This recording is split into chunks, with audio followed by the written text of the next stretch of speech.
Dans l'enseignement supérieur et recherche scientifique, les actions majeures ont concerné les domaines importants que sont l'aspect académique et pédagogique, l'assainissement des établissements privés d'enseignement supérieur, au plan social, la promotion de la recherche scientifique, la recherche de financement. Avant l'avènement du régime du Dr Boni Yayi en 2006, le Bénin comptait une seule université, l'Université nationale du Bénin, UNB, devenue Université d'Abomey-Calavi. Fort de son attachement à l'enseignement et à la jeunesse, dans le souci de rapprocher le savoir des jeunes afin qu'ils puissent étudier dans leur milieu aux côtés de leurs parents sans dépenser toute une fortune en descendant obligatoirement à Cotonou pour les études universitaires après le baccalauréat, il a été créé des universités dans tous les départements du Bénin. Dans un élan vibrant d'émotions et de souvenirs, les anciens étudiants de la première promotion de l'ANSTA Ketu se sont réunis dans la grande salle de conférence du site universitaire de Hawaï ce samedi 25 novembre 2023 pour célébrer leur fête de retrouvailles. Au cœur de cet événement chargé d'histoire et de connexion se dessine un lien indéfectible tissé par les expériences vécues au sein de cette institution universitaire, pépinière de l'Université nationale d'agriculture. Il y a 10 ans. 10 ans, nous étions des étudiants fraîchement diplômés, prêts à affronter le monde avec passion et ambition.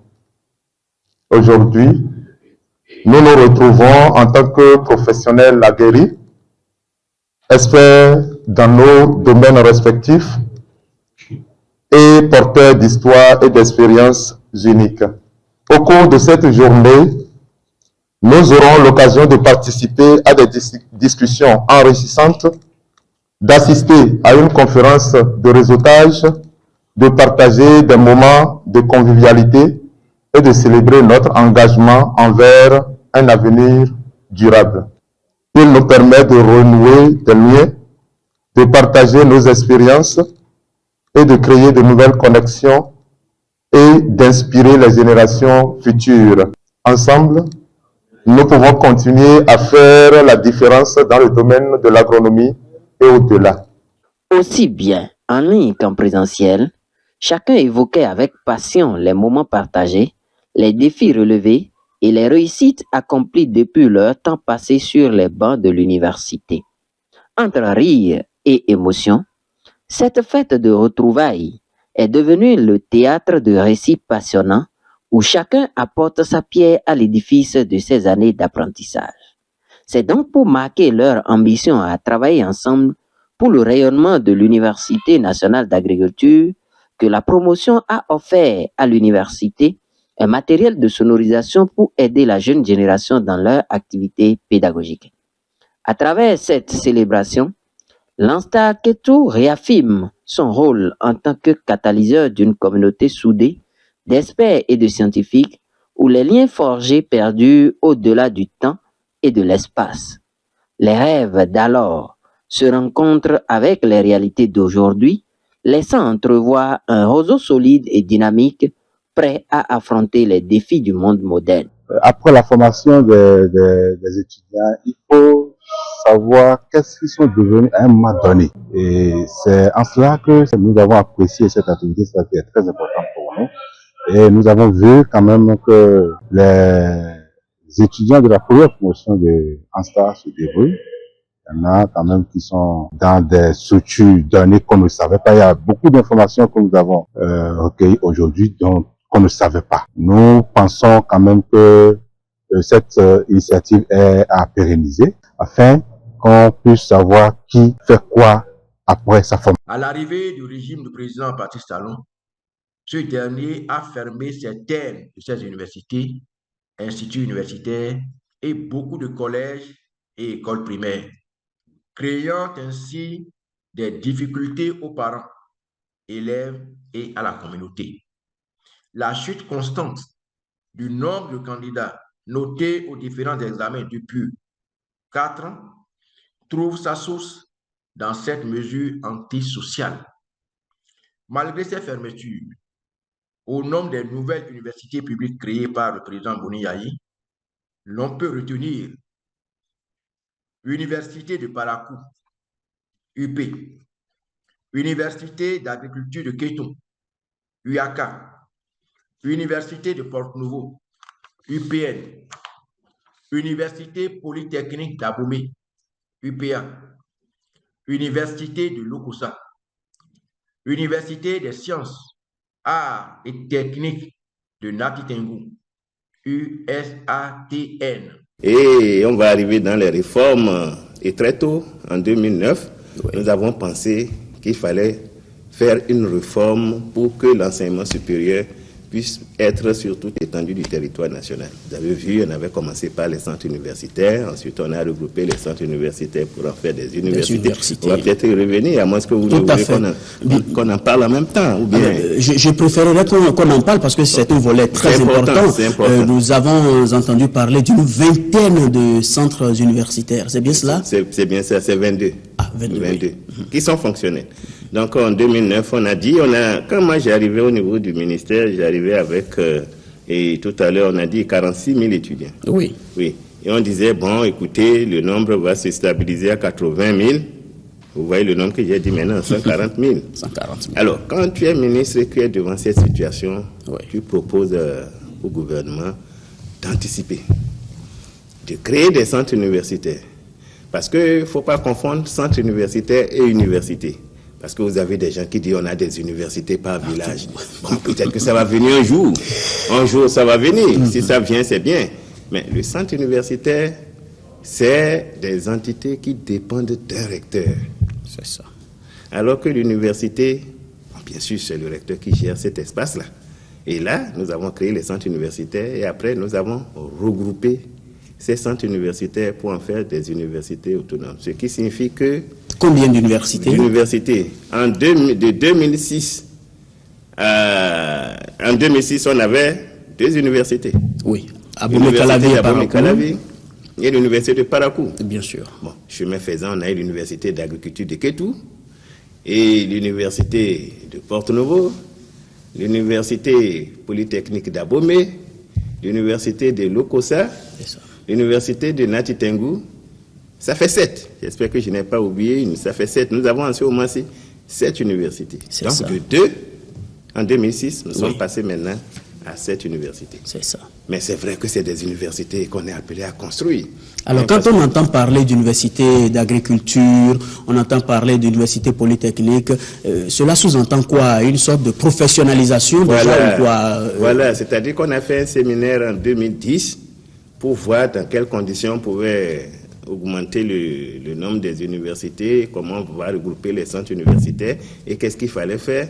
Et à Boycon, les scientifiques, les universitaires qui étaient là ont dit qu'ils préfèrent plutôt des universités thématiques. C'est-à-dire que lorsque vous dites c'est telle université, les gens savent ce qu'on fait là. Parce que lorsque vous dites aujourd'hui université d'Abomey-Calavi, bon, c'est la moyenne. Il y a un peu de tout là-dedans. Oui. Lorsque vous dites université d'agriculture de Kétou, on sait que celui qui s'en va là, c'est prioritairement l'agriculture. Lorsque vous parlez de l'université polytechnique d'Abomey, on sait bien que c'est pour les polytechniciens qui sont là-bas. C'est ça. Et lorsque vous parlez de l'université technologique aussi de Nati Tengou, c'est un peu notre souhait. Toutes les 7 universités, bon disons les 5 dernières sont thématiques, c'est cela? Non, l'université de Porte-Nouveau est multi. Alors là, vous parlez en quelque sorte de la réforme des filières déjà, si je comprends bien. Oui, c'est-à-dire que vous savez, bon, il fut un temps, moi un peu plus que vous, lorsque nous allons à l'école, c'est pour aller le plus loin possible. Ça veut dire quoi? Ça veut dire qu'il faut avoir le diplôme le plus élevé. Le plus élevé. Vous avez le PPC. Revenir à Koweï. Oui. Voilà. C'est notre génération. Sous le régime du président Boni Yayi, d'importants établissements privés d'enseignement supérieur reconnus par l'État ont prospéré. Certains, sous le président Patrice Talon, ont été pour diverses raisons fermés. Le plus emblématique, qui a été un gâchis, sur fond de haine et de méchanceté est celui du jeune promoteur Alain Kapouchichi, projet Cerco. Ce jeune fait le bonheur et la fierté de l'Afrique en Côte d'Ivoire et dans beaucoup d'autres villes africaines et du monde. Mais maintenant, on s'est dit, on voit les conséquences. Hein? Oui. Les conséquences, c'est pas la peine d'en parler pour ne pas fâcher les uns les autres. On s'est dit, écoutez, il faut l'enseignement du 21e siècle au Bénin, que ce soit un enseignement professionnel pour faire face à cette situation. Justement, on ne saurait parler de la création des centres universitaires, les 22 regroupés autour de cette université, sans évoquer la cruciale question du personnel enseignant qualifié. Monsieur Yankadia, je pense que c'est là où le gouvernement du Dr Boniaï a fait beaucoup d'efforts. Bon, quand je dis ça, je ne veux pas qu'on dise que je suis venu glorifier ceci ou cela. Je vais être pragmatique. On a fait beaucoup de choses. Oui. Regardez, si je vois mes statistiques, oui, les enseignants. En 2006, nous avions 600 enseignants. C'est vrai, 600 enseignants pour environ 40 000. En 2009, 800 enseignants. En 2013, 1203. Et brutalement, en 2014, 1088. Vous imaginez pourquoi? Parce qu'il y a des enseignants qui vont à la retraite. C'est ça. Et on a rattrapé en 2015 avec 1338 enseignants. Ça veut dire quoi? Ça veut dire que ce gouvernement a fait d'abord beaucoup d'efforts pour améliorer les conditions de vie des enseignants, c'est-à-dire ceux qui sont là. Et ensuite, nous avons fait beaucoup d'efforts pour recruter de façon quantitative. Donc, je peux dire, on a recruté de façon qualitative et de façon quantitative les enseignants du supérieur. Je ne sais pas, vous avez en 2010, on a pris un décret là. Bon, on ne va pas trop rentrer dedans. Oui, on a pris un décret pour améliorer les conditions de vie des l'adoption du statut particulier des enseignants, oui. On pouvait s'arrêter à ça, puisqu'on peut te dire, bon, puisque le financier lui raisonne sur quoi? Il dit, j'ai 100 francs à te donner, débrouille-toi pour prendre le maximum qui doit être contenu dans ces 100 francs-là. De 2006 à 2014, le gouvernement, pour faire face à l'augmentation de l'effectif des enseignants, a dit, je vais recruter chaque année 100 enseignants du supérieur. En 2009, ça a coincé un peu, parce qu'on a cumulé, on devait recruter environ 200 enseignants. Et l'équipe qui était chargée de faire ce recrutement m'a dit, ah, monsieur le ministre, parce qu'il y avait un gap qu'on n'a pas pu recruter, on a dit, monsieur le ministre, nous n'avons pas pu recruter parce que nous n'avons pas trouvé. Justement, est-ce que... mais comment au Bénin vous pouvez dire que vous ne trouvez pas des gens à recruter pour l'université? Les écoles doctorales... J'ai dit au recteur de l'époque, je lui ai dit, moi je vais te mettre une structure, je vais te faire une pépinière pour que lorsque le gouvernement décide de recruter, en nous donnant des lignes budgétaires, lorsque le gouvernement décide, tu ne vas plus jamais me dire que tu n'as pas trouvé des gens. Il faut être en mesure d'en fournir. Voilà, on fournit. Donc, nous avons fait une pépinière. Ça aussi, c'est une réforme majeure au niveau du ministère de l'Enseignement supérieur. Nous avons, c'est l'appui au doctorat, là. Tous les étudiants connaissent ça au Bénin maintenant. C'est l'appui au doctorat, c'est-à-dire que lorsque tu as un master, on te donne des appuis pour entrer dans les écoles doctorales parce que ça permet de faire tourner les écoles doctorales, ça permet de payer des primes de recherche à l'étudiant et ça permet de lui donner quelque chose qui est différent de la bourse. Mais aujourd'hui, c'est un engouement assez sérieux. Tous les étudiants, lorsqu'ils ont le master, ils veulent continuer pour avoir le doctorat. Qu'est-ce que nous gagnons, nous? Nous gagnons cette pépinière-là. C'est-à-dire que nous avons environ 400 docteurs, c'est-à-dire ceux qui ont le doctorat unique, qui sont prêts à rentrer dans les universités. Et c'est là où le gouvernement nous a beaucoup aidés. Et moi, je remercie sincèrement le chef de l'État et tout le gouvernement. Imaginez-vous, si on n'avait pas cette pépinière-là, on n'aurait pas pu faire le recrutement massif, entre guillemets, d'enseignants pendant l'année 2015. Imaginez-vous que nous avons recruté pour le supérieur en 2015 près de 280 assistants. Si tu vois un peu la masse, tout ça, tu pourras comprendre. Il faut construire le Bénin. Plus on avance, plus je me rends compte que c'est une réforme majeure pour développer, parce que la décentralisation, le développement de notre pays est un développement d'abord local. Vous voyez tout ce que nous sommes en train de faire pour booster la décentralisation aujourd'hui, ça fait partie. Alors, nous parlons très brièvement déjà des étudiants, des enseignants. Et est-ce que, pendant que nous survolons un peu les réformes, on peut déjà aborder les infrastructures? Oui, les infrastructures. Et il n'y a pas longtemps, nous avons des partenaires extérieurs qui sont intéressés. Oui. Et vous avez le Fonds saoudien, par exemple, qui est en train de nous aider à construire l'université d'agriculture de Kétou. Vous avez la Banque islamique de développement pour l'université polytechnique d'Abomey. Vous avez la BADEA et la Banque mondiale pour l'IMSP de Dangbo et l'université de Lokossa. Donc, pratiquement, toutes les universités ont déjà des sponsors. Avec certains, nous avons déjà signé des conventions de financement avec certains sponsors. Donc, mais c'est généralement un processus long. C'est long, c'est long. Vous savez, l'université, l'enseignement supérieur, M. Yankadia, c'est trop sérieux. Parce que ce que nous avons à vendre dans le monde entier aujourd'hui, c'est notre tête là.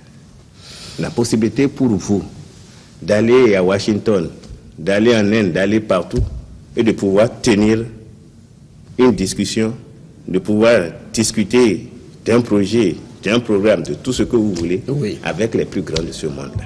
Il faut être formé pour ça. Bien évidemment. Donc l'enseignement supérieur, certains disent même que l'enseignement supérieur, ça fait partie de la souveraineté d'un État.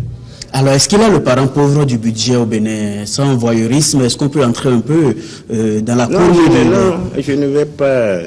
J'ai réfléchi. Parce que, regardez quand même le budget. Le budget au niveau de... C'est pas négligeable, hein.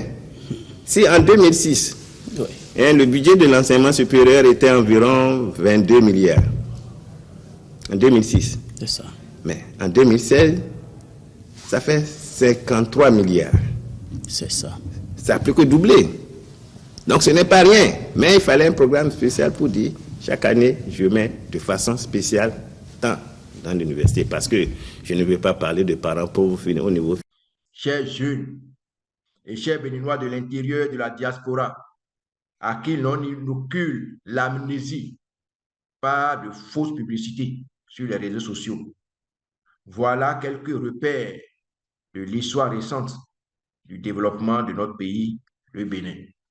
Je vous remercie. Que Dieu bénisse notre pays.